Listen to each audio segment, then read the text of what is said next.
বুধবার রাত পেরিয়ে বৃহস্পতিবার সকাল নির্ঘুম একটি রাত পার করেছে রাজশাহীর তানোর উপজেলার বাসিন্দারা। ১-২ ঘণ্টা করে ২০ ঘণ্টার বেশি সময় পেরিয়ে গেলেও সন্ধান মেলেনি ২ বছরের ছোট্ট শিশু সাজিদের। বুধবার দুপুর ১:৩০টার দিকে গভীর নলকূপের জন্য খুঁড়ে রাখা পাইপে পড়ে যায় শিশুটি। এরপর বেলা ৪টার দিকে শুরু হয় উদ্ধার অভিযান। শিশুটিকে উদ্ধারের সর্বাত্মক চেষ্টা চালাচ্ছে ফায়ার সার্ভিস। উদ্ধার অভিযানে কাজ করছে ফায়ার সার্ভিসের রাজশাহী বিভাগের ৩টি ইউনিট।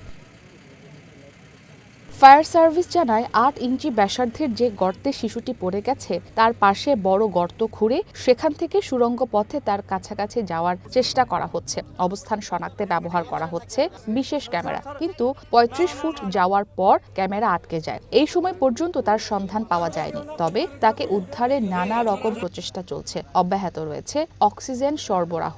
১ ঘন্টা আগে তো এক্সকাভেটরের মাধ্যমে মাটি খননের কার্যক্রম শেষ হয়ে গেল ৩৫ ফিট গভীর পর্যন্ত। এরপর থেকে আমাদের ফায়ার ব্রিগেডের লোকজন আমরা চাষ করতেছি। প্রথমে টানেল করলাম, টানেলের মধ্যে পাওয়া যায় নাই।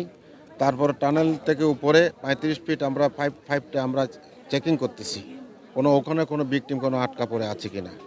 তো সেখানে যদি পাই তাহলে তো ভালো, আর না পাইলে আমরা আন্ডারগ্রাউন্ডে আরেকটা চেষ্টা করতে হবে। এটাই আমাদের শেষ। আন্ডারগ্রাউন্ড বলতে যদি এইটা তো এই ফাইভ তো প্রায় ১৫০ থেকে ২০০ ফিট গভীর।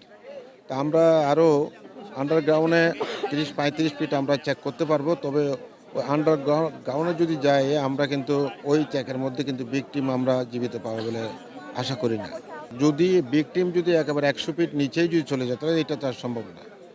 অতটুকু নিচে কীভাবে যাওয়া যাবে। টানেল বলতে আমরা যে ৩৫ ফিটের মধ্যে যতটুকু মাটি কাটা হয়েছে অতটুকুর মধ্যে আমরা পাশ দিয়ে আমরা একটা টানেল করেছি। টানেলের মধ্যে ওই জায়গায় কোনো পাওয়া যায় কিনা, ওখানে তো পাই নাই। এর উপরে বাকি অংশটুকু আমরা এখন চেক করতেছি। এ ঘটনায় পুরো এলাকায় শোক বিরাজ করছে। ঘটনাস্থলে ভিড় করেছেন উৎসুক জনতা। ইসরাত মুক্তি, ওয়ান নিউজ।